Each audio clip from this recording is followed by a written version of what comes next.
ഇടതുപക്ഷം ഹൃദയപക്ഷം നവമാധ്യമ കൂട്ടായ്മയിലെ എല്ലാ പ്രിയപ്പെട്ട സഹാക്കളെയും ഏറ്റവും ഊഷ്മളമായി അഭിവാദ്യം ചെയ്യുന്നു. ഗ്രൂപ്പിൻ്റെ പ്രസിഡന്റ് സഖാവ് ഉണ്ണികൃഷ്ണൻ, ഗ്രൂപ്പിൻ്റെ സെക്രട്ടറി ആയിരിക്കുന്ന സഖാവ് ഗിരീഷ് എടപ്പാൾ, അഡ്വൈസറി ബോർഡ് അംഗങ്ങൾ, ഗ്രൂപ്പിൻ്റെ ട്രഷറർ, മറ്റ് പ്രിയപ്പെട്ട അഡ്മിൻ സഹാക്കൾ, ജോയിൻറ്റ് സെക്രട്ടറി, വൈസ് പ്രസിഡൻറ്റ്, എല്ലാ അഡ്മിൻ സഹാക്കളെയും ഏറ്റവും ഊഷ്മളമായി അഭിവാദ്യം ചെയ്യുന്നു. പ്രിയപ്പെട്ട സഹാക്കളെ, നമ്മുടെ പ്രിയങ്കരനായ തൊഴിലാളി പ്രസ്ഥാനത്തിൻ്റെ നേതാവായ സഖാവ് ആനത്തലവട്ടം ആനന്ദനെ അനുസ്മരിക്കുന്ന വളരെ വിശാലമായിട്ടുള്ള ഒരു ചടങ്ങാണ് ഇവിടെ നടക്കുന്നത്. പ്രിയപ്പെട്ട സഖാവിനെ അനുസ്മരിക്കാൻ ഒരു യോഗ്യതയും ഈ കാലയളവിൽ സഖാവിൻ്റെ പ്രവർത്തനങ്ങളെക്കുറിച്ച് വിലയിരുത്തുമ്പോൾ എന്നെ സംബന്ധിച്ചിടത്തോളം ഇല്ല. പക്ഷേ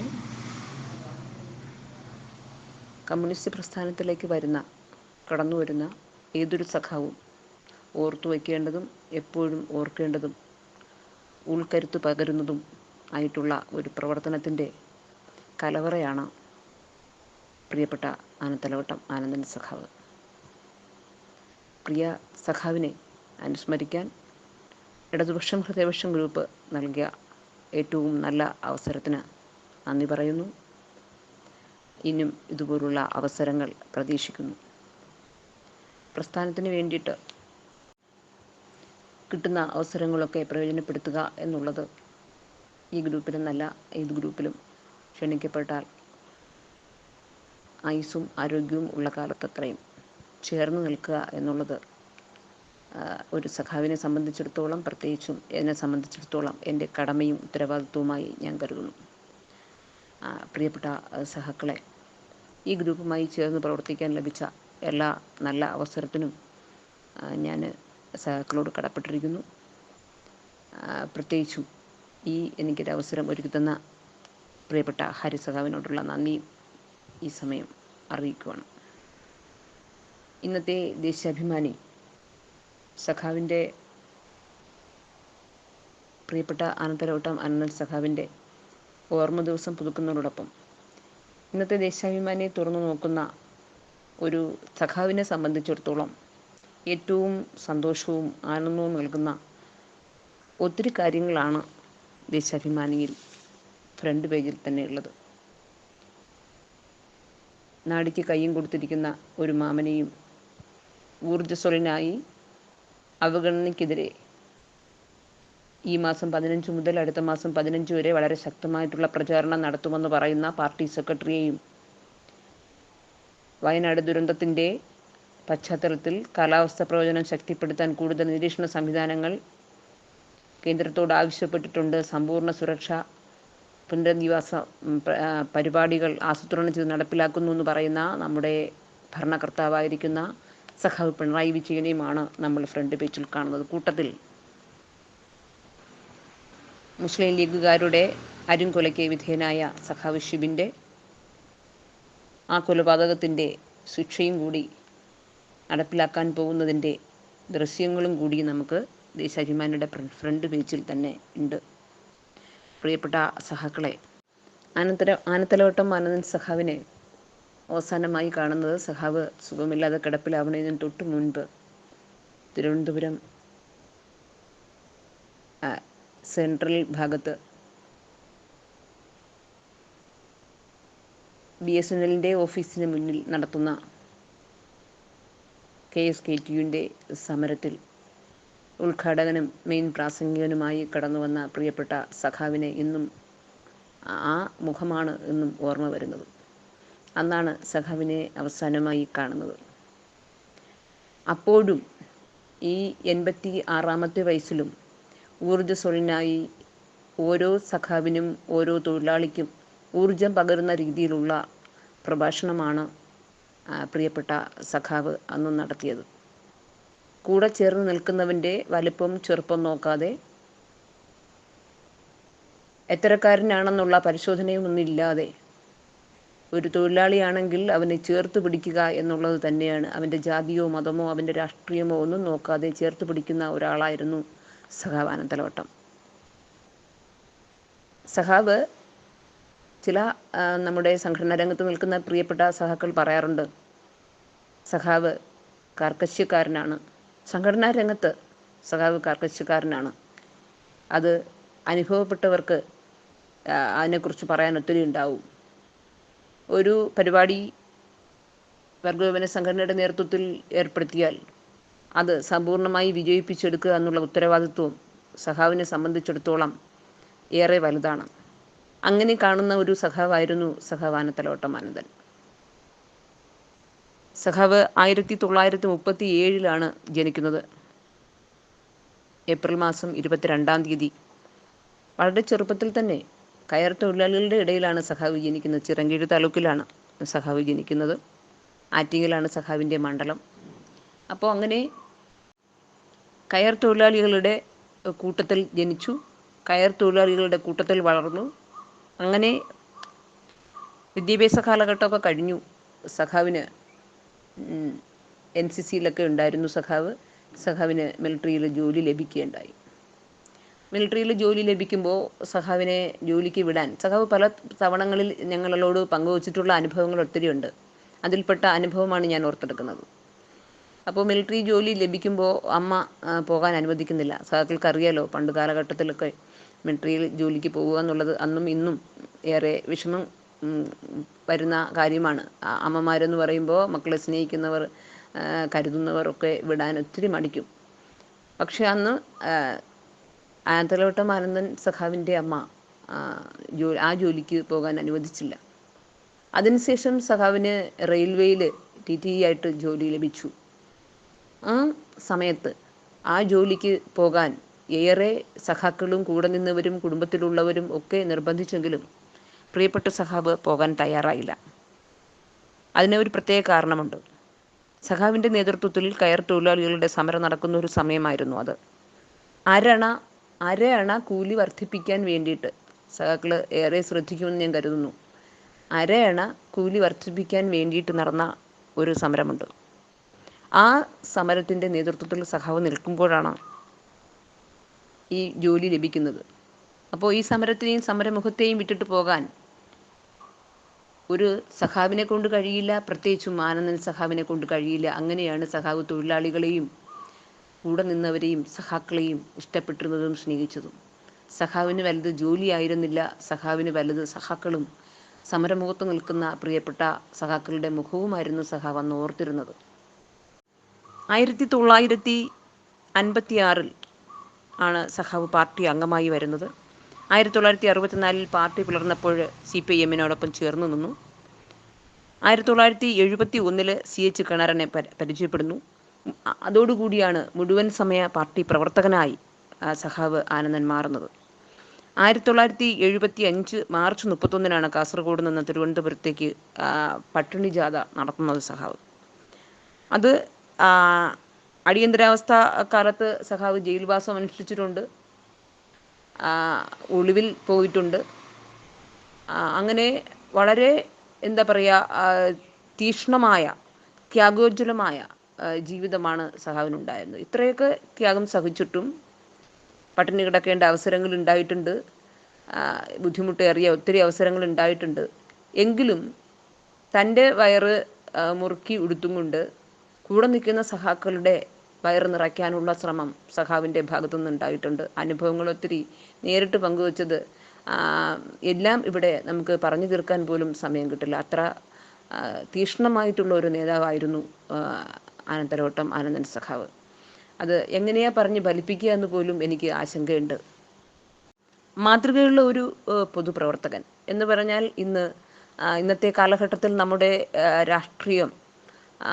രാഷ്ട്രീയ പ്രവർത്തനം, CPIM-ൻ്റെ പ്രവർത്തകർ തന്നെ, പാർട്ടി പ്രവർത്തകർ തന്നെ എല്ലാ പരിപാടികളും, സ്വന്തം പരിപാടികൾ അല്ലെങ്കിൽ സ്വന്തം കാര്യങ്ങളെല്ലാം കഴിഞ്ഞതിന് ശേഷം മിച്ചം ബാക്കി സമയമുണ്ടെങ്കിൽ മാത്രം രാഷ്ട്രീയത്തിൽ അല്ലെങ്കിൽ പാർട്ടിക്ക് വേണ്ടി പ്രവർത്തിക്കുമ്പോൾ സഖാവിനെ സംബന്ധിച്ചിടത്തോളം പാർട്ടി പ്രവർത്തനങ്ങൾ കഴിഞ്ഞ് ബാക്കി സമയമുണ്ടെങ്കിൽ കുടുംബത്തിൽ എത്തിച്ചേരുക എന്നുള്ളതാണ് സഖാവിൻ്റെ രീതിയായിരുന്നത്. അപ്പോൾ 1937 ഏപ്രിൽ 22 ജനിക്കുന്ന സഖാവ് തിരുവനന്തപുരം ജില്ലയിലെ വർക്കല ചിലക്കൂറിൽ കേടുവിളാകത്ത് വീട്ടിൽ നാരായണിയുടെയും വി കൃഷ്ണൻ്റെയും മകനായിട്ടാണ് സഖാവ് ജനിക്കുന്നത്. അപ്പോൾ കയർ തൊഴിലാളി കുടുംബത്തിലാണ് ജനിക്കുന്നത്. അപ്പോൾ കയർ തൊഴിലാളിയുടെ ഇടയിലുള്ള ബുദ്ധിമുട്ടും പ്രയാസവും, കൂലി ലഭിക്കാത്ത അവസ്ഥ, കഠിനമായുള്ള ജോലി ചെയ്യേണ്ട അവസ്ഥ, ഇതൊക്കെ കണ്ടും കേട്ടും അവരുടെ പട്ടിണിയും ദാരിദ്ര്യവും പിന്നെ കണ്ടും കേട്ടും അവരുടെ ഇടയിൽ പ്രവർത്തിച്ചു. അങ്ങനെ ഒരു യൂണിയൻ ഉണ്ടാക്കുകയും ആ യൂണിയനിൽ ചേർന്ന് പ്രവർത്തിക്കുകയും അവസാനം സഖാവിനെ സംബന്ധിച്ചിടത്തോളം തൊഴിലാളികളെയും സമരമുഖത്ത് നിൽക്കുന്ന പ്രിയപ്പെട്ടവരെയും വിട്ടുപിരിയാൻ പറ്റാത്ത ഒരു ബന്ധം സഖാക്കളോടൊപ്പം ആയിപ്പോയി. ആ ഒരു ബന്ധം ഇന്ന് നമ്മുടെ പാർട്ടി പ്രവർത്തകർക്കോ നമ്മുടെ വർഗവിഭജന സംഘടനാ പ്രവർത്തകർക്കോ കാണാനില്ല. അതുതന്നെയാണ് പാർട്ടിക്ക് വന്നിരിക്കുന്ന ഏറ്റവും വലിയ മൂല്യച്യുതി. സ്വന്തം കാര്യം നോക്കുക, അല്ലെങ്കിൽ സ്വാർത്ഥ ലാഭത്തിന് വേണ്ടി പ്രസ്ഥാനത്തിലേക്ക് കടന്നു വരിക. അത് കഴിഞ്ഞാൽ സ്വാർത്ഥ ലാഭം നേടാൻ പറ്റിയില്ല എന്നുണ്ടെങ്കിൽ, അല്ലെങ്കിൽ താൻ ഉദ്ദേശിക്കുന്ന കാര്യം നേടാൻ പറ്റിയില്ലെങ്കിൽ പാർട്ടി തള്ളിപ്പറയുക, മറ്റ് ജോലി നോക്കി പോവുക, അല്ലെങ്കിൽ മറ്റു പ്രസ്ഥാനങ്ങളിലേക്ക്, മറ്റു പാർട്ടികളിലേക്ക് ചേക്കേറുക. ഇതൊക്കെ തന്നെയാണ് ഇന്ന് നമ്മൾ കണ്ടുകൊണ്ടിരിക്കുന്ന നാടകങ്ങൾ. ശരിക്കും നമ്മെ വിട്ടുപിരിഞ്ഞ പ്രിയപ്പെട്ട സഖാക്കളെക്കുറിച്ച് നമ്മൾ ഓർക്കുമ്പോൾ, യെച്ചൂരി സഖാവിനെ സംബന്ധിച്ചിടത്തോളം നമ്മൾ ഈ അടുത്ത കാലത്ത് ഏറെ നമ്മൾ കേട്ടു. സഖാവിൻ്റെ പ്രവർത്തനങ്ങളെക്കുറിച്ച് കേൾക്കുമ്പോൾ മറ്റു സ്റ്റേറ്റിലുള്ള സഖാക്കൾ പങ്കുവച്ചത്, ഒരു സാധാരണക്കാരനെ പോലെ നമ്മുടെ ഇടയിലൊക്കെ ഇറങ്ങി നിന്ന് പ്രവർത്തിക്കുന്ന ഒരാളായിരുന്നു യെച്ചൂരി സഖാവ് എന്നാണ്. അതായത് നമ്മുടെ ഇവിടുത്തെ ഒരു പാർട്ടി അംഗത്തെ പോലെ ഇറങ്ങി നിന്ന് പ്രവർത്തിക്കുന്ന. ഇന്ന് നേതാക്കന്മാർക്ക് സാധാരണക്കാരുടെ ഇടയിൽ ഇറങ്ങി നിന്ന് പ്രവർത്തിക്കേണ്ട സമയം വളരെ കുറവാണ്, അല്ലെങ്കിൽ സമയം കണ്ടെത്താൻ കഴിയുന്നില്ല. ഇതൊക്കെ തന്നെയാണ് ഇന്ന് നമ്മുടെ പാർട്ടി സമ്മേളനങ്ങൾ നടക്കുന്ന ഈ സമയത്ത് നമ്മളേറെ പരിശോധിക്കുന്നത്. പ്രിയപ്പെട്ട സഖാക്കളെ, പാർട്ടി വളരെ പ്രതിരോധത്തിൽ നിൽക്കുന്ന ഒരു കാലഘട്ടമാണെന്ന്. ഈ പാർട്ടി പ്രതിരോധത്തിൽ നിൽക്കുമ്പോൾ പാർട്ടിയുടെ സഹയാത്രികർ, അല്ലെങ്കിൽ പാർട്ടി പ്രവർത്തകർ എന്ന് പറയുന്ന പ്രിയപ്പെട്ടവർ പലരും പാർട്ടിയെ തള്ളിപ്പറയുന്ന ഒരു സാഹചര്യമാണ് നമ്മളിന്ന് കാണുന്നത്. ഫേക്ക് ഐഡികൾ ഉണ്ടാക്കി സഖാക്കളുടെ ചിത്രങ്ങൾ പ്രൊഫൈൽ പിക്കാക്കി വെച്ചുകൊണ്ട് പലരും ഇന്ന് പല കോണുകളിൽ നിന്നുകൊണ്ട് പാർട്ടിയെ വല്ലാതെ ആക്രമിക്കുന്ന ഒരു സാഹചര്യത്തിൽ അവരോടൊപ്പം കല്ലും നെല്ലും പതിരും തിരിച്ചറിയാതെ കുറേ പേർ ചേർന്ന് നിൽക്കുന്ന ഒരു വല്ലാത്തൊരു വേദന തോന്നിക്കുന്ന കാഴ്ചയാണ് നമുക്കിന്ന് കാണാൻ സാധിക്കുന്നത്. പാർട്ടി എപ്പോഴൊക്കെ പ്രതിരോധത്തിലായിട്ടുണ്ടോ ആ ഘട്ടത്തിലൊക്കെ പാർട്ടിയോടൊപ്പം ചേർന്ന് നിൽക്കാൻ പ്രിയപ്പെട്ട സഖാക്കൾക്ക് കഴിഞ്ഞിട്ടുണ്ട്. അതാണ് നമ്മളെ നടത്തിയ സഖാക്കളുടെ ബലവും കരുത്തും ഒക്കെ ആയിരുന്നത്. പാർട്ടി ഏതൊക്കെ ഘട്ടത്തിൽ, നമ്മുടെ ഈ കാലഘട്ടം പരിശോധിക്കുമ്പോൾ ഏതൊക്കെ ഘട്ടത്തിൽ പാർട്ടി പ്രതിരോധത്തിലായിട്ടുണ്ടോ ആ സമയത്തൊക്കെ നമ്മളൊക്കെ പാർട്ടിയോടൊപ്പം ചേർന്ന് നിന്നതാണ്. കാരണം പാർട്ടിക്ക് തെറ്റുപറ്റിയാൽ പാർട്ടി തിരുത്താൻ തയ്യാറാകും. അങ്ങനത്തെ ഒരു പ്രസ്ഥാനത്തിലാണ് ഞാനും നിങ്ങളും ആയിരിക്കുന്നത്. അതോടൊപ്പം തന്നെ തെറ്റുപറ്റുമ്പോൾ തിരുത്തുന്ന പാർട്ടി, തെറ്റ് കണ്ടാൽ ചൂണ്ടിക്കാണിക്കുകയും ആ തെറ്റിനെ തിരുത്താൻ ആവശ്യപ്പെടുകയും തിരുത്താൻ തയ്യാറാകാത്തവരെ പുറത്താക്കുകയും ചെയ്യുന്ന ഒരു പാർട്ടിയാണ് നമ്മുടെ പാർട്ടി. ഇത്രയും ജനകീയമായി പ്രവർത്തിക്കുന്ന ഒരു പാർട്ടിയെയാണ് ഇന്ന് മാധ്യമങ്ങളും വലതുപക്ഷ രാഷ്ട്രീയവും വല്ലാതെ ആക്രമിച്ച് ഇല്ലാണ്ടാക്കാനായിട്ട് ശ്രമിക്കുന്നത്. അപ്പോൾ ഒരു സാധാരണക്കാരനെ സംബന്ധിച്ചിടത്തോളം സാധാരണക്കാർ ചോദിക്കും, എന്തുകൊണ്ടാണ് നിങ്ങളുടെ പാർട്ടിയെ അങ്ങനെ എല്ലാവരും ഒറ്റക്കെട്ടായി ആക്രമിച്ച് ഇല്ലാണ്ടാക്കാൻ ശ്രമിക്കുന്നതെന്ന് ചോദിച്ചാൽ, തുടർച്ചയായി വന്ന 2016 മുതൽ ഇന്നേ വരെയുള്ള തുടർഭരണത്തിൽ പാർട്ടി എടുക്കുന്ന തീരുമാനങ്ങളും പാർട്ടി നടപ്പിലാക്കുന്ന ഭരണ സംവിധാനങ്ങളും ഒട്ടനവധി പേരെ വല്ലാതെ വേദനിപ്പിക്കുന്നു, അല്ലെങ്കിൽ വല്ലാതെ അവരുടെ സാമ്പത്തിക മണ്ഡലങ്ങളെ വല്ലാതെ തകർത്തെറിയുന്ന കാര്യം ഇന്നത്തെ സമൂഹം ചർച്ച ചെയ്യപ്പെടുന്നില്ല എന്നുള്ളതാണ്. അത് നമ്മൾ ഓരോ സഖാക്കളും മനസ്സിലാക്കിയിരിക്കണം. എന്തുകൊണ്ടാണ് പാർട്ടി ഈ വിധം ആക്രമിക്കപ്പെടുന്നത്? എന്തുകൊണ്ടാണ് പിണറായി സഖാവും കുടുംബവും ആക്രമിക്കപ്പെടുന്നത്? അതിൻ്റെ പിന്നിൽ രണ്ടാം പിണറായി സർക്കാർ അധികാരത്തിൽ വരുന്ന സമയത്ത് നവമാധ്യമങ്ങളും വലതുപക്ഷ രാഷ്ട്രീയവും വലതുപക്ഷ മാധ്യമങ്ങളും ചോദിച്ചൊരു ചോദ്യമുണ്ട്. ഇടതുപക്ഷം വീണ്ടും ഭരിച്ചോട്ടെ, LDF ഭരിച്ചോട്ടെ, പക്ഷെ എന്തുകൊണ്ട് പിണറായിയെ വീണ്ടും മുഖ്യമന്ത്രിയാക്കുന്നു? ബാക്കിയുള്ള മന്ത്രിമാരെ എല്ലാം മാറ്റിയ കൂട്ടത്തിൽ എന്തുകൊണ്ട് പിണറായിയെ മാറ്റിയില്ല? അത് കേട്ട് പല സഖാക്കളും ചോദിച്ചു. സഖാക്കളെന്ന് അഭിനവ സഖാക്കളായിട്ടിരിക്കുന്ന പ്രിയപ്പെട്ടവരും ചോദിച്ചു, എന്തുകൊണ്ട് പിണറായിയെ കൂടെ അങ്ങ് മാറ്റിക്കൂടാ? ആ ചോദ്യത്തിന് ഏറെ പ്രസക്തിയുണ്ട്. പിണറായി ഗവൺമെൻറ്റിൻ്റെ ഇന്നത്തെ പ്രവർത്തനങ്ങൾ കാണുമ്പോൾ, അല്ലെങ്കിൽ ചങ്കൂറ്റത്തോടുകൂടി പാർട്ടിയെയും ഈ ഭരണതന്ത്രത്തെയും നയിച്ചുകൊണ്ട് മുന്നോട്ട് പോകുന്ന രീതി കാണുമ്പോൾ സഖാക്കൾക്ക് മനസ്സിലാകും എന്തുകൊണ്ടാണ് അന്ന് അങ്ങനെ ഒരു ചോദ്യം വന്നതെന്ന്.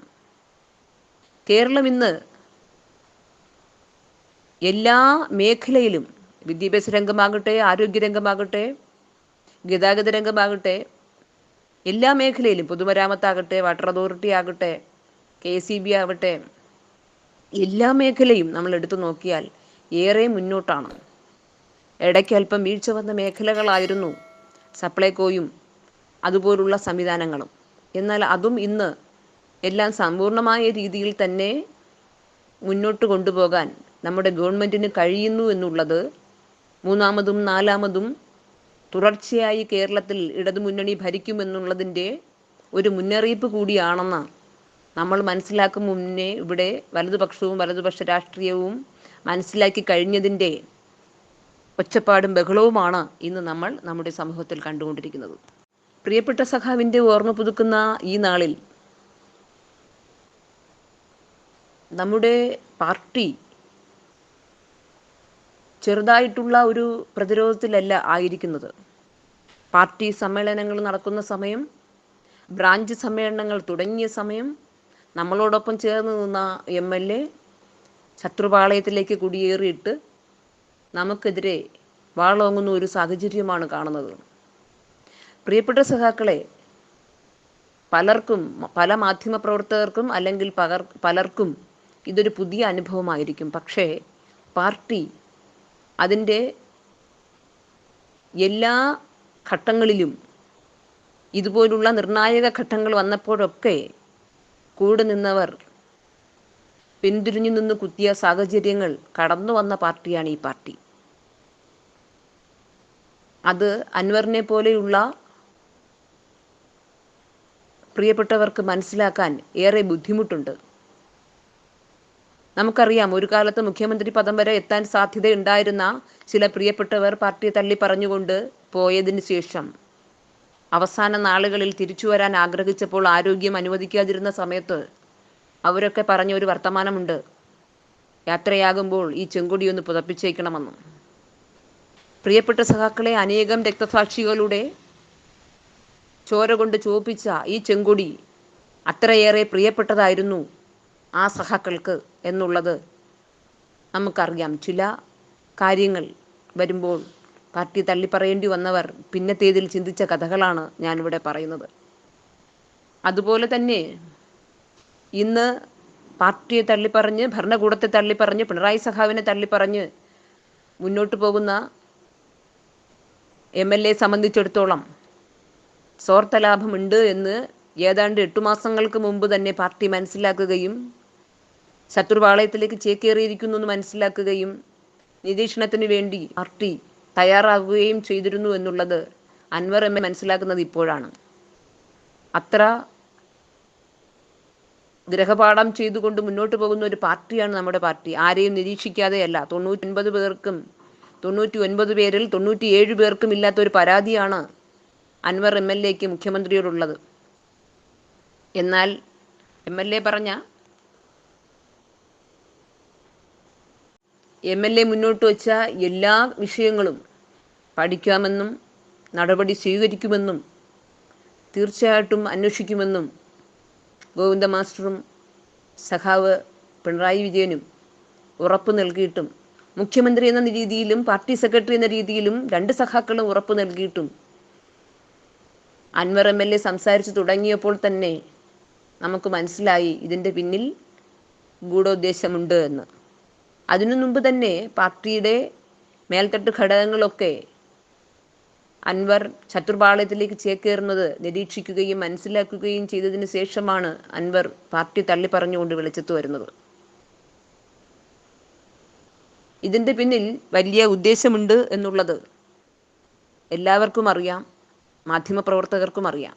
പക്ഷേ ഇവിടെ ഈ രീതിയിൽ മുന്നോട്ട് പോയാൽ പിണറായി സഖാവിനെയും ഇടതുപക്ഷ സർക്കാരിനെയും വലിച്ച് താഴെയിടാതെ ഈ ഭരണം മുന്നോട്ട് പോയാൽ സമഗ്ര വികസനം കാഴ്ചവെച്ചുകൊണ്ട് ജനമുന്നേറ്റം ഉണ്ടാകും, തീർച്ചയാണ്. അങ്ങനെ ഒരു ജനത്തെ നയിച്ചുകൊണ്ട് മുന്നോട്ട് പോകുന്ന ഈ ഗവൺമെൻറ് വീണ്ടും തുടർച്ചയായിട്ട് ഇവിടെ ഭരണം നടത്തും. അങ്ങനെയാണെങ്കിൽ തങ്ങളുടെ ബിസിനസ് മേഖല, തങ്ങളുടെ വിദ്യാഭ്യാസ സ്ഥാപനങ്ങൾ, തങ്ങളുടെ ആശുപത്രികൾ ഒക്കെ അടച്ചുപൂട്ടേണ്ടി വരും എന്നുള്ളത് അവർക്ക് നല്ല ബോധ്യമുണ്ട്. അതിൻ്റെയൊക്കെ പിന്നിൽ സ്വാർത്ഥ ലാഭങ്ങൾ തന്നെയാണ്. ഇവിടെ സാധാരണക്കാരനെ എങ്ങനെ സംരക്ഷിച്ച് മുന്നോട്ട് കൊണ്ടുപോകാം, സാധാരണക്കാരൻ്റെ കണ്ണുനീര് എങ്ങനെ ഒപ്പാം എന്ന് മാത്രം ആലോചിച്ചുകൊണ്ട് മുന്നോട്ട് നീങ്ങുന്ന ഒരു സർക്കാരാണ് ഇവിടെ ഉള്ളത്. അതുകൊണ്ട് തന്നെ ഇടതുപക്ഷം അധികാരത്തിൽ വരരുത് എന്ന് ആഗ്രഹിക്കുന്ന ഒരു കൂട്ടം പേരുടെ ഇടയിലാണ് നമ്മുടെ സമ്മേളനങ്ങൾ, ബ്രാഞ്ച് സമ്മേളനങ്ങൾ തുടങ്ങി LC സമ്മേളനങ്ങൾ വരെ എത്തി നിൽക്കുന്നത്. പ്രിയപ്പെട്ട സഹാക്കളെ, ഈ സമയത്ത് എനിക്ക് നിങ്ങളോട് പറയാനുള്ളത്, മുഖ്യമന്ത്രിക്ക് വർഗീയ വിദ്വേഷമുണ്ട് എന്നും ന്യൂനപക്ഷത്തെ തള്ളിക്കളഞ്ഞുകൊണ്ടിരിക്കുന്നു എന്നും പറയുന്ന കോൺഗ്രസ്സിന് ഇത് പറയാൻ എന്ത് അർഹതയാണുള്ളത് എന്നാണ് എനിക്ക് ചോദിക്കാനുള്ളത്. നമുക്കറിയാം, ഇവിടെ മലപ്പുറം ജില്ല രൂപീകൃതമാകുന്ന 1969 പാകിസ്ഥാൻ തീവ്രവാദ കേന്ദ്രമാണ് മലപ്പുറത്ത് ഉണ്ടാകാൻ പോകുന്നതെന്നും കുട്ടി പാകിസ്ഥാനാണ് ഉണ്ടാകാൻ പോകുന്നതെന്നും ഒക്കെ പറഞ്ഞ കോൺഗ്രസ്സാണ് ഇന്ന് മലപ്പുറത്തിന് വേണ്ടിയിട്ട് ഒച്ച വയ്ക്കുന്നതും കണ്ണീരൊഴുക്കുന്നതും. പ്രിയപ്പെട്ട സഹാക്കളെ, അന്ന് 2 ജാഥകളാണ് ആര്യാടൻ മുഹമ്മദിൻ്റെയും ടിഒ ബാബയുടെയും നേതൃത്വത്തിൽ 2 ജാഥകളാണ് അന്ന് മലപ്പുറം ജില്ല ഉണ്ടാകാതിരിക്കാൻ വേണ്ടിയിട്ട് ഉണ്ടായത്. അതുപോലെ കേളപ്പൻ്റെ നേതൃത്വത്തിൽ നിരാഹാര സമരം വരെ നടന്നു. എന്തിനാണ്? മലപ്പുറം ജില്ല ഉണ്ടാകരുത്. മലപ്പുറം ജില്ല ഉണ്ടായാൽ കുട്ടി പാകിസ്ഥാനാകും. അതുപോയിട്ട് അവിടെ പൊന്നാനിയിൽ പാകിസ്ഥാനിൽ നിന്ന് കപ്പലിൽ വന്നിറങ്ങും, തീവ്രവാദം തുടങ്ങും എന്നൊക്കെ, തീവ്രവാദ കേന്ദ്രമാക്കി മലപ്പുറം ജില്ല മാറുമെന്നൊക്കെ പറഞ്ഞ ആൾക്കാരാണ് ഇന്ന് ന്യൂനപക്ഷ വർഗീയതയും ഭൂരിപക്ഷ വർഗീയതയും ഒരുപോലെ കൂട്ടുപിടിച്ച് വെച്ചുകൊണ്ട് ഭരണകൂടത്തിനെതിരെയും സഖാവ് പിണറായിക്കെതിരെയും മുറവിളി കൂട്ടുന്നത്. ഈ സമയത്താണ് പാർട്ടിയോടൊപ്പവും ഭരണകൂടത്തിനോടൊപ്പവും പ്രിയപ്പെട്ട സഖാക്കൾ ഒത്തുചേർന്ന് നിൽക്കേണ്ടത് എന്നാണ് ആനന്ദൻ സഖാവിൻ്റെ ഓർമ്മ പുതുക്കുന്ന ഈ ദിവസം എനിക്ക് സഖാക്കളോട് പറയാനുള്ളത്. ഇന്ന് ആർക്കോ എന്തോ എവിടെയോ വ്രണപ്പെടുന്നു. നമുക്കറിയാം, കുറച്ചു മുന്നേ മാധ്യമങ്ങളൊക്കെ റിപ്പോർട്ട് ചെയ്ത, സോഷ്യൽ മീഡിയയൊക്കെ റിപ്പോർട്ട് ചെയ്ത ഒരു കാര്യമുണ്ട്. ഒരു പെൺകുട്ടി എന്തോ മത്സരത്തിന് സമ്മാനം വാങ്ങി വിജയിച്ചു. ആ സമ്മാനം വാങ്ങാൻ ആ കുട്ടി സ്റ്റേജിലോട്ടൊന്ന് കയറിയപ്പോൾ വല്ലാതെ വ്രണപ്പെട്ടു. തലയിൽ തട്ടമിടുന്ന കുട്ടികളുടെ തട്ടമൊന്ന് നീങ്ങിയാൽ, സ്കൂളിൽ നടന്നു പോകുന്ന കുഞ്ഞു പെൺകുട്ടിയുടെ തലയിൽ നിന്ന് ഒന്ന് നീങ്ങിപ്പോയാൽ ഉടനെ അവിടെ എന്തൊക്കെയോ വ്രണപ്പെടുന്നു. അതേസമയം ഒരു ജോലിയും കൂലിയും ഇല്ലാതെ ഒരു പണിയും എടുക്കാതെ ഇരിക്കുന്ന ലീഗിലെ ചില പ്രിയപ്പെട്ടവർ തങ്ങളുടെ മക്കൾ 200-250 പവൻ്റെയും സ്വർണ്ണമിട്ട് കല്യാണം നടത്തി വിടുന്ന ഒരു കാഴ്ച ഈ കഴിഞ്ഞ ദിവസങ്ങളിലൊക്കെ നമ്മൾ കണ്ടു. ആ പണം എവിടെ നിന്ന് ചോദിക്കാൻ ഇവിടെ ഒരു ഇഡിയുമില്ല, ഒരു കേഡിയുമില്ല. ഇതിനൊക്കെയുള്ള പണം എവിടെ നിന്ന് വരുന്നു എന്ന് അന്വേഷിക്കാൻ ഇവിടെ ഒരു ഇഡിയും കേഡിയും ഇല്ലാത്തൊരു സാഹചര്യമാണ് കാണുന്നത്. അപ്പോൾ RSSും സംഘപരിവാറുമായിട്ട് കൈകോർത്ത് നിൽക്കുന്നത് ആരാണ്? നമ്മൾ ഏറെ ചിന്തിക്കേണ്ട ഒരു വിഷയമാണ്.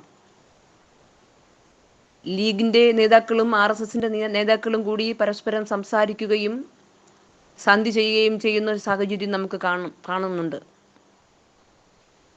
മറ്റു പല ഘട്ടങ്ങളിലും നിർണായകമായിട്ടുള്ള പല ഘട്ടങ്ങൾ വന്നപ്പോഴും ലോക്സഭയിലും രാജ്യസഭയിലും വന്നപ്പോഴൊക്കെ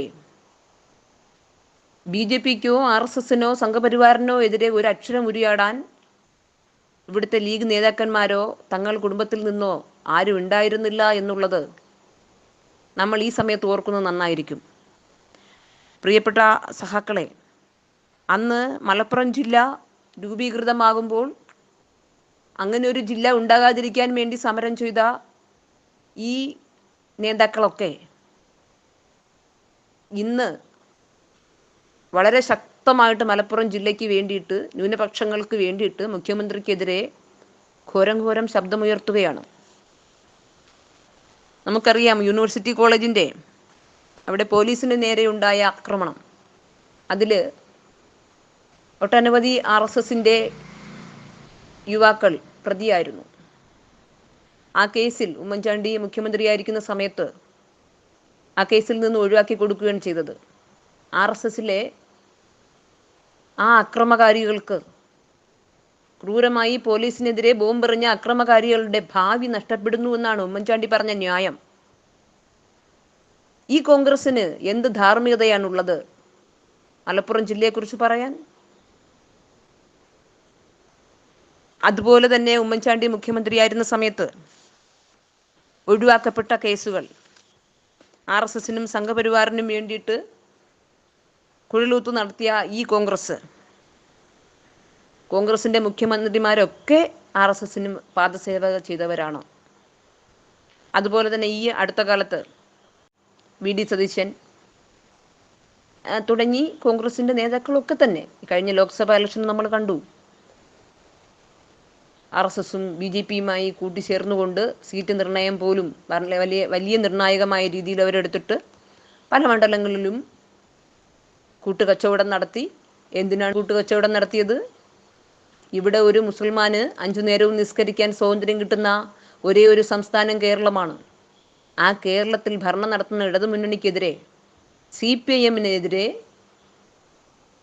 കൂട്ടുകൂടാനാണ് ഇവർ ശ്രമിക്കുന്നത്, അല്ലെങ്കിൽ CPIMനെ തോൽപ്പിക്കാനാണ് ഇവർ കൂട്ടുകൂടുന്നത്.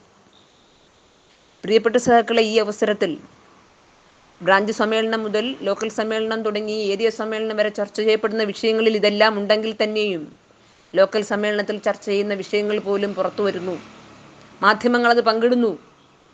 അപ്പോൾ നമ്മുടെ സഹാക്കളുടെ ധാർമ്മികത എന്ത്? അപ്പോൾ സഹാക്കളുടെ ഇടയിൽ മൂല്യച്യുതി സംഭവിച്ചിട്ടുണ്ടെന്ന് ഗൗതം മാസ്റ്റർ ഉൾപ്പെടെയുള്ളവർ പറയണമെങ്കിൽ പാർട്ടിയും സഹാക്കളും ഈ രീതിയിലായിക്കൂടാ എന്നുള്ളതാണ് എനിക്ക് പ്രിയപ്പെട്ട സഹാക്കളോട് പറയാനുള്ളത്.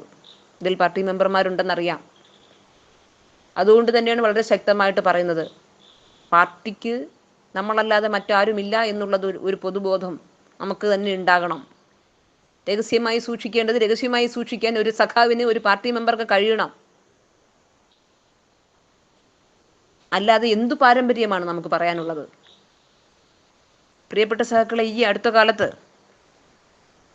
സുധാകരൻ പറഞ്ഞൊരു കമൻ്റാണ്, BJPയുടെ തണലിൽ ജീവിക്കുന്ന കാട്ടുകുരങ്ങാണ് മുഖ്യമന്ത്രി എന്നാണ്. അതിൽ എത്ര സഹാക്കൾക്ക് പ്രതികരിക്കാൻ സാധിച്ചു? എത്ര പേര് പ്രതികരിച്ചു? RSSൻ്റെ ശാഖയ്ക്ക് കാവൽ നിന്ന സുധാകരനാണ് ഇത് പറയുന്നത്. ഞാൻ ഇനിയും RSSലേക്ക് പോകും, അല്ലെങ്കിൽ BJPയിലേക്ക് പോകുമെന്ന്, എപ്പോൾ വേണമെങ്കിലും ഞാൻ പോകും, അതെൻ്റെ ഇഷ്ടമെന്ന് പറയുന്ന കോൺഗ്രസിൻ്റെ നേതാവാണിത് പറയുന്നത്.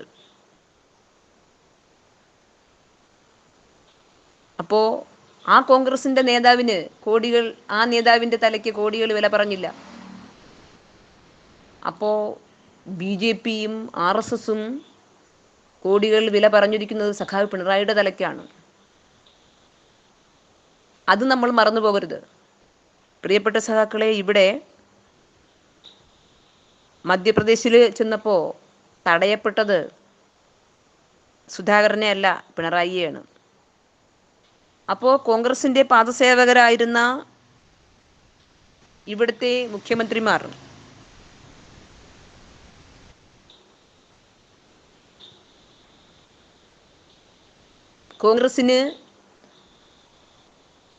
കോൺഗ്രസിന് വേണ്ടിയിട്ട്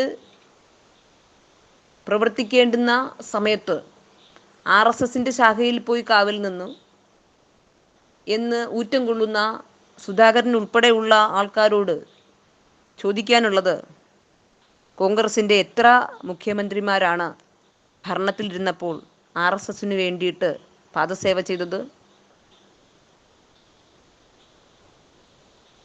എത്ര കേസുകളാണ് മാറ്റിവെക്കപ്പെട്ടത്, അല്ലെങ്കിൽ അന്വേഷിക്കേണ്ട എന്ന് പറഞ്ഞ് തള്ളിയത്? അപ്പോൾ RSSകാരുടെ ഭാവി സുരക്ഷിതമാക്കുന്നതിൽ ഏറെ വെമ്പൽ കൊള്ളുന്ന മുഖ്യമന്ത്രി ഉണ്ടായിട്ടുണ്ട് കോൺഗ്രസിൽ. എന്നിട്ട് ന്യൂനപക്ഷങ്ങൾക്കെതിരെ ഉണ്ടായിരുന്ന ഒരു കേസ് പോലും പിൻവലിക്കാനോ അവരെ സംരക്ഷിക്കാനോ തയ്യാറാകാത്ത മുഖ്യമന്ത്രിയായിരുന്നു ഉമ്മൻചാണ്ടി. 2016 പിണറായി സഖാവ് അധികാരത്തിൽ വന്നതിന് ശേഷമാണ് UAPയെ ചുമത്തിരുന്ന കേസുകളൊക്കെ പിൻവലിക്കപ്പെടുകയോ ഇല്ലായ്മ ചെയ്യുകയൊക്കെ ചെയ്തത്. എന്നിട്ടും സഖാവ് പിണറായി ന്യൂനപക്ഷങ്ങൾക്കെതിരെയാണ്, കമ്മ്യൂണിസ്റ്റ് പാർട്ടി വിശ്വാസങ്ങൾക്കെതിരെയാണ് എന്ന് പറയാനും, അങ്ങനെ പറഞ്ഞ് ന്യൂനപക്ഷങ്ങളെ പാർട്ടിക്കെതിരെ തിരിച്ചുവിടാനുമുള്ള തീവ്ര ശ്രമമാണ് നടക്കുന്നത്. ഇവർക്കറിയാം പാർട്ടിയിൽ ഇപ്പോഴും വിശ്വാസികളുണ്ട്. താഴേക്കിടയിലുള്ള സഖാക്കളുടെ ഇടയിൽ ആശങ്ക ഉണ്ടാക്കുക, പൊളിറ്റിക്കൽ സെക്രട്ടറിക്കെതിരെ ആശങ്ക ഉണ്ടാക്കുക, മുഖ്യമന്ത്രിക്കെതിരെ ആശങ്ക ഉണ്ടാക്കുക. ഇങ്ങനെ ആശങ്ക വരുമ്പോൾ പാർട്ടിക്ക് സ്വൈരത നഷ്ടപ്പെടും, പാർട്ടിയിലെ അണികളിൽ ഭിന്നതയുണ്ടാകും, അങ്ങനെ ഈ പാർട്ടി തകരും എന്നുള്ള വ്യാമോഹമാണ് ഇതിൻ്റെയൊക്കെ പിന്നിൽ നടക്കുന്നത്. പക്ഷേ ക്ഷമിക്കണം സഖാക്കളെ, എൻ്റെ വോയിസ് ദീർഘിച്ചു പോയി. പക്ഷേ ഈ പാർട്ടി ഏറെ തീയിലും ഏറെ ബുദ്ധിമുട്ടിലും മുന്നേറിയ ഒരു പാർട്ടിയാണ് ഈ പാർട്ടി. അതുകൊണ്ട് തന്നെ ഒരാളോ രണ്ടുപേരോ അൻവറായി മാറിയാലും, ഒരു കൂട്ടം പേര് അൻവറായി മാറിയാലും ഒരിക്കലും തളർത്താൻ പറ്റാത്ത പാർട്ടിയാണ് ഈ പാർട്ടി എന്ന് ഈ അനന്തൻ സഖാവിൻ്റെ ഓർമ്മദിനത്തിലും വിളിച്ചു പറയാൻ ഞാൻ ആഗ്രഹിക്കുന്നു. പ്രിയപ്പെട്ട സഖാക്കളെ, നമ്മുടെ ഏറ്റവും വലിയ വിഷമം എന്ന് പറയുന്നത് നമ്മുടെ നവോത്ഥാന നായകന്മാർ പണിതുയർത്തിയ ഒരു കേരളമുണ്ട് ഇവിടെ. അതൊരു മതേതര കേരളമാണ്. ഇഷ്ടമുള്ളപ്പോൾ ഇഷ്ടമുള്ള ഭക്ഷണം കഴിക്കാനും, ഇഷ്ടമുള്ള ദൈവത്തെ ആരാധിക്കാനും, ഇഷ്ടമുള്ള ആളെ വിവാഹം കഴിക്കാനും, ഇഷ്ടമുള്ളപ്പോൾ സഞ്ചരിക്കാനും, ഇഷ്ടമുള്ളതുപോലെ പഠിക്കാനും ഒക്കെ സാധിക്കുന്ന രീതിയിലുള്ള ഒരു കേരളത്തെ വാർത്തെടുത്ത നവോത്ഥാന നായകന്മാർ പണിതെടുത്ത ഈ കേരളം ഇന്നും നവോത്ഥാനം ഓരോ ദിവസവും ചെയ്തുകൊണ്ടേയിരിക്കുവാണ് നമ്മുടെ പ്രിയപ്പെട്ട സഖാക്കൾ. അതിലേറ്റവും വിഷമം തോന്നിയത് നമ്മുടെ രാധാകൃഷ്ണൻ സഖാവ് മന്ത്രിസ്ഥാനം ഒഴിയുന്ന സമയത്ത് അവസാനമായി കോളനി എന്ന വാക്ക് എടുത്തു കളഞ്ഞിരുന്നു. പക്ഷെ ഇന്നും നമ്മുടെ സഖാക്കളുടെ പ്രഭാഷണങ്ങൾക്കിടയിലും ഇന്നലെ നടന്ന അനുസ്മരണങ്ങളിൽ പോലും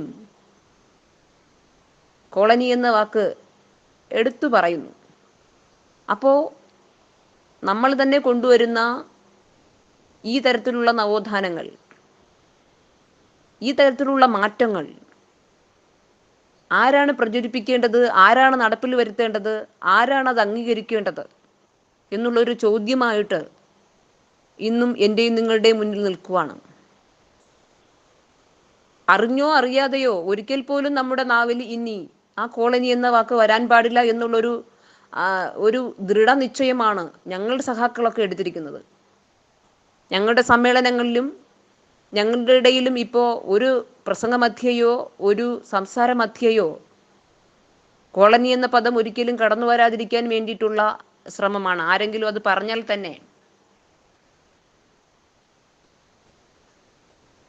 ഞങ്ങൾ ഉടനെ അത് തിരുത്തപ്പെടുന്നു. അങ്ങനെ തിരുത്തി ഇപ്പോൾ ഒരു മീറ്റിങ്ങിൽ പോലും കോളനി എന്നുള്ള വാക്ക്, ഒരു റിപ്പോർട്ടിൽ പോലും കോളനി എന്നുള്ള വാക്ക് വരാറില്ല. പക്ഷേ ഉത്തരവാദിത്തപ്പെട്ട സഖാക്കൾ അത് മറന്നു പോകുന്നു എന്നുള്ളതാണ് എനിക്ക് പറയാനുള്ളത്. നമ്മുടെ സർക്കാർ നടപ്പിൽ വരുത്തുന്ന പദ്ധതികൾ ജനങ്ങളുടെ ഇടയിൽ എത്തിക്കാനും അത് എത്രയും തീവ്രതയോടുകൂടി നടപ്പിൽ വരുത്തേണ്ടതും പാർട്ടി മെമ്പർമാരെന്ന രീതിയിൽ, അല്ലെങ്കിൽ പാർട്ടി അനുഭാവികൾ എന്ന രീതിയിൽ നമ്മുടെ ഓരോരുത്തരുടെയും ഉത്തരവാദിത്വമാണ്. ആനന്ദൻ സഖാവിനെ ഓർത്തെടുക്കുന്ന ഈ ദിവസം സഖാവിൻ്റെ ദീപ്ത സ്മരണകളെന്ന് പറഞ്ഞാൽ ഞങ്ങൾക്കൊക്കെ, പ്രത്യേകിച്ചും തിരുവനന്തപുരം ജില്ലക്കാർക്ക് എല്ലാവർക്കും അത് തന്നെയാണ്. പക്ഷേ ഞങ്ങൾക്കൊക്കെ നേരിട്ട് ഇടപഴകാനും ഒത്തിരി തവണ EMS അക്കാഡമിയിൽ വന്ന് നമ്മളോടൊപ്പം ഇരിക്കുകയും സമയം ചിലവഴിക്കുകയും വെറുതെ കാര്യങ്ങളൊക്കെ പറഞ്ഞുകൊണ്ടിരിക്കുകയും ആ പറയുന്ന സമയങ്ങളിലും ഒക്കെ പാർട്ടിയും യൂണിയനും സമരങ്ങളും ഒക്കെ തന്നെയാണ് സഖാവിന് പറയാനുള്ളത്. അങ്ങനെ ചെയ്തുകൊണ്ടിരുന്ന സഖാവിനെയാണ് നമുക്ക് ഓർമ്മ വരുന്നത്. സഖാവ് 3 പ്രാവശ്യമാണ് നിയമസഭാ അംഗമാവുന്നത്. ആ 3 പ്രാവശ്യം നിയമസഭാ അംഗമായി വരുന്ന സമയത്തും സഖാവിന് നിയമസഭയിൽ സംസാരിക്കുമ്പോഴും പറയാനുള്ളത് തൊഴിലാളികൾക്കും തൊഴിലാളി യൂണിയനും CITUവിനും ഒക്കെ വേണ്ടിയിട്ട് പറയാനാണ്. അതിൻ്റെ അർത്ഥം എപ്പോഴും സഖാവ് നിലനിന്നത് ഏറ്റവും താഴേക്കിടയിലുള്ള, ഏറ്റവും ബുദ്ധിമുട്ട് അനുഭവിക്കുന്ന കർഷകനും കർഷക തൊഴിലാളിക്കും, ഫാക്ടറികളിൽ പണിയെടുക്കുന്ന തൊഴിലാളികൾക്കും ഒക്കെ വേണ്ടിയിട്ടാണ്. ഏറ്റവും കൂടുതൽ സഖാവ് സ്നേഹിച്ചത് കയർ തൊഴിലാളികളെ തന്നെയാണ്. അപ്പോൾ അങ്ങനെ ആ പ്രസ്ഥാനത്തിൻ്റെ സെക്രട്ടറി ആയിരുന്നു, പ്രസിഡൻ്റായിരുന്നു. മരണപ്പെടുമ്പോഴും ഉത്തരവാദിത്തപ്പെട്ട സ്ഥാനങ്ങളിൽ ഇരിക്കുകയായിരുന്നു. രോഗശൈലിയിൽ കിടന്നുകൊണ്ടും തൊട്ടടുത്ത് വരുന്ന സമ്മേളനങ്ങളുടെ നിയന്ത്രണങ്ങൾ എങ്ങനെയായിരിക്കണം, അതിൻ്റെ ബാക്കി പരിപാടികൾ എങ്ങനെയായിരിക്കണം എന്നൊക്കെ ഉത്തരവാദിത്തപ്പെട്ടവർക്ക് നിർദ്ദേശങ്ങൾ കൊടുക്കുന്ന ഒരു സഖാവിനെയാണ് നമ്മൾ കണ്ടത്. ഒരിക്കലും സഖാവ് മരണപ്പെടുമെന്ന് ആരും വിചാരിച്ചില്ല ആ സമയത്ത്. അതിനേക്കാളും തീവ്രമായിട്ട് സഖാവ് അസുഖമായിട്ട് കിടന്ന അനുഭവങ്ങൾ അതിന് മുന്നേ ഉണ്ടായിട്ടുണ്ട്. അതുകൊണ്ട് തന്നെ സഖാവ് തിരിച്ചു വരുമെന്നുള്ളൊരു പ്രതീക്ഷ തന്നെയായിരുന്നു നമുക്കൊക്കെ ഉണ്ടായിരുന്നത്. കുറേ കാലം കൂടി സഖാവ് നമ്മളോടൊപ്പം ഉണ്ടാവുമെന്നുള്ളൊരു പ്രതീക്ഷ നമുക്കുണ്ടായിരുന്നു. പക്ഷെ ഇന്നും 86 വർഷം ഭൂമിയിൽ ജീവിച്ചിട്ട് തൻ്റെ കുഞ്ഞുനാൾ മുതൽ പ്രസ്ഥാനത്തോടൊപ്പം ചേർന്ന് നിന്ന സഖാവ് താനായിരുന്ന ഇടങ്ങളിലൊക്കെ വിതറിയ വിത്തുകൾ ഇന്ന് ഏറെ ഫലം ചെയ്യുന്നു എന്നുള്ളത് തന്നെയാണ്. സഖാവിനെ ഓർക്കാതെ ഒരു യൂണിയനുകാർക്ക് മുന്നോട്ട് പോകാൻ പറ്റില്ല, ഒരു CITU തൊഴിലാളിക്ക് മുന്നോട്ട് പോകാൻ പറ്റില്ല, ഒരു പാർട്ടി പ്രവർത്തകനും മുന്നോട്ട്. പ്രിയപ്പെട്ട സഖാക്കളെ, സഖാവ് ആനന്ദൻ സഖാവിനെ ഓർത്തെടുക്കാൻ ഇടതുപക്ഷം ഹൃദയപക്ഷം ഗ്രൂപ്പ് കാണിച്ച ഈ നല്ല അവസരത്തിന് നന്ദി പറയുന്നു. നമ്മളെ നടത്തിയ പ്രിയപ്പെട്ട സഖാക്കളെ നമ്മൾ ഓർക്കുന്നത് നല്ലതാണ്, പുതുതലമുറയ്ക്ക് പറഞ്ഞു കൊടുക്കുന്നത് നല്ലതാണ്. അങ്ങനെ തന്നെയാവണം. ഇനിയും അങ്ങനെ തന്നെയാണ് ഗ്രൂപ്പ് മുന്നോട്ട് പോകേണ്ടത്. ഗ്രൂപ്പിൻ്റെ എല്ലാ പ്രവർത്തനങ്ങളും വളരെ നല്ല രീതിയിൽ മുന്നോട്ട് പോകുന്നതിൽ ഏറെ സന്തോഷമുണ്ട്. എനിക്ക് ഈ അവസരം ഒരുക്കി തന്ന പ്രിയപ്പെട്ട സഖാക്കളെ എല്ലാവരോടും നന്ദി അറിയിക്കുന്നു. പ്രിയപ്പെട്ട ആനന്ദൻ സഖാവിൻ്റെ ഓർമ്മകൾക്ക് മുന്നിൽ ഒരുപിടി ചുവന്ന പൂക്കൾ അർപ്പിച്ചുകൊണ്ട് ഞാൻ നിർത്തുന്നു. ലാൽ സലാം. പ്രിയപ്പെട്ട സഖാക്കളെ, അഭിവാദ്യങ്ങൾ.